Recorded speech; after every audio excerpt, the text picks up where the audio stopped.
विजय जी, कल की प्रोसीडिंग के दौरान ही एक मौका ऐसा आया जब केसी वेणुगोपाल, अभी थोड़ी देर पहले भी हम जो चर्चा कर रहे थे कि केसी वेणुगोपाल और अमित शाह के बीच में बातचीत हो रही थी और उन्होंने कहा कि हमें ये चाहिए, उन्होंने कहा ठीक है हम ये कर सकते हैं।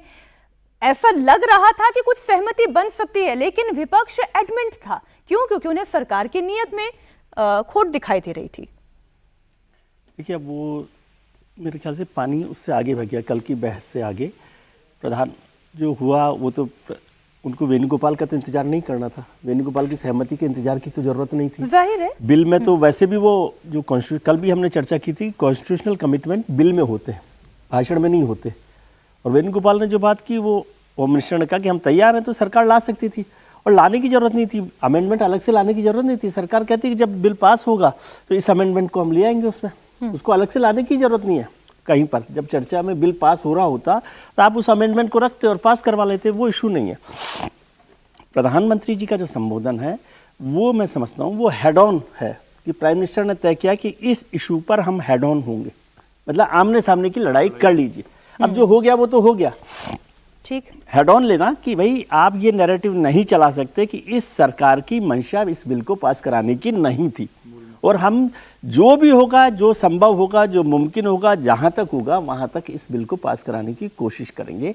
ये इस संबोधन का मूल मकसद होना चाहिए, ऐसा मुझे लगता है। क्या बोलेंगे क्या नहीं बोलेंगे तो वो एक अलग इशू है। आपने एक बहुत इंटरेस्टिंग शब्द का इस्तेमाल किया अभी अपने इंट्रो में कि क्या वो कैलकुलेटेड हार कैलकुलेटेड हार थी। मैं इसमें कोई शक नहीं कर रहा, लेकिन ये एक ऐसा इंटरेस्टिंग आपने ऐसे मार्क किया उस बिल को कि कैलकुलेटेड हार का मतलब क्या होता है। कैलकुलेटेड हार का मतलब होता है कि सरकार को पता है कि ये बिल पास नहीं हो सकता, लेकिन हम अपने नैरेटिव के साथ जाना चाहते हैं। इसमें भी कोई बुराई नहीं, क्योंकि सरकार का मकसद तो, पॉलिटिकल पार्टीज का मकसद तो नैरेटिव कायम करना। लेकिन आपकी बात का दम इसलिए और बढ़ जाता है कि अगर ये कैलकुलेटेड हार नहीं होती, सरकार ऐसा मानती है कैलकुलेटेड हार नहीं होती, तो किसी सरकार में और खासतौर से मोदी सरकार में कोई कॉन्स्टिट्यूशनल अमेंडमेंट बिल गिर जाए, क्या किसी को अकाउंटेबल ठहराया? क्या पार्लियामेंट्री अफेयर मिनिस्टर अकाउंटेबल हुए इसके लिए? सरकार ने माना? क्या लॉ मिनिस्टर को अकाउंटेबल माना? या होम मिनिस्टर ने जिन्होंने इस बिल को इंट्रोड्यूस किया, किसी की अकाउंटेबिलिटी इस सरकार ने तय की कि ये बिल क्यों फेल हो गया? इसका मतलब सरकार इस बात के लिए तैयार थी कि ये बिल गिरने वाला। अब बहुत बड़ी बात है, आप इसको समझिए कि 12 साल में कोई कॉन्स्टिट्यूशनल अमेंडमेंट बिल इस सरकार का कभी नहीं गिरा, कोई भी बिल नहीं गिरा। तो कॉन्स्टिट्यूशनल अमेंडमेंट बिल, और वो भी इतना महत्वपूर्ण बिल, महिला आरक्षण का लेकर संशोधन है, और वो बिल पास नहीं हुआ, वो गिर गया। विपक्ष का जो हम आरोप लगा सकते हैं वो सही है कि विपक्ष ने सपोर्ट नहीं किया, लेकिन जिम्मेदारी तो सरकार की है ना, जिम्मेदारी तो उस मंत्री की है जो इस बिल पर काम कर रहा है। तो क्या सरकार ने किसी मंत्री की, किसी सरकार में किसी अधिकारी की, किसी और व्यक्ति की, या जो चीफ विप होते हैं, जो फ्लोर मैनेजमेंट करते हैं, इसमें से किसी की जिम्मेदारी तय की? अगर ऐसा नहीं है तो ये मानने में कोई बहुत गुरेज नहीं हो सकता, जैसे आपने कहा कि कैलकुलेटेड हार के तौर पे देखा जाए। नरेंद्र मोदी आज रात 8:30 बजे क्या बोलेंगे, इस पर पूरे देश की नजर होगी। क्या प्रधानमंत्री महिला आरक्षण पर बात करेंगे या कोई बहुत बड़ा ऐलान करने वाले हैं? अगर प्रधानमंत्री नरेंद्र मोदी महिला आरक्षण पर बोलते हैं तो वो देश की राजनीति का पूरा नैरेटिव बदलने वाला हो सकता है। इस बिल को गिराने वाली कांग्रेस पार्टी अपनी जीत का जश्न मना रही है। आज ही प्रियंका गांधी वाड्रा ने प्रेस कॉन्फ्रेंस की और कहा कि सरकार की मंशा को लेकर विपक्ष ने एकजुट होकर सरकार को हराया है।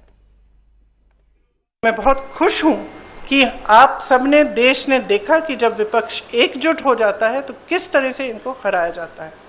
किसी ने मुझे पूछा आते हुए कि ब्लैक डे है, आप ये सरकार कह रहे हैं कि ब्लैक डे है। ब्लैक डे इनके लिए इसलिए है क्योंकि पहली बार इनको धक्का लगा जो लगना चाहिए था।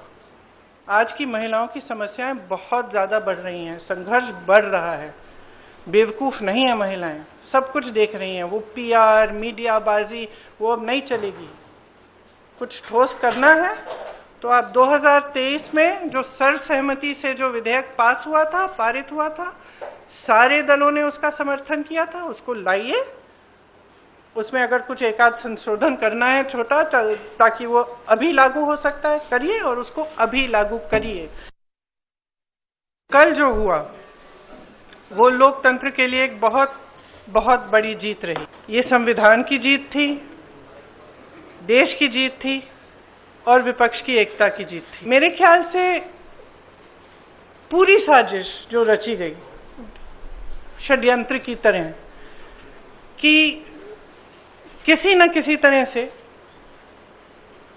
हमें सत्ता में रहना है, अगर अभी नहीं किया जाएगा तो 2029 तक जो ये करना चाह रहे हैं परसिमन 2011 के जनगणना के आधार पर वो नहीं खत्म हो पाएगा।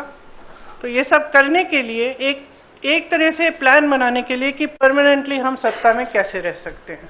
तो ये साफ है कि उन्होंने सोचा चलो पारित हो जाएगा तो जीत, पारित नहीं होगा तो हम हर नेता के सामने बाकी पार्टियों को महिला विरोधी कहकर महिलाओं के मसीहा बन जाएंगे।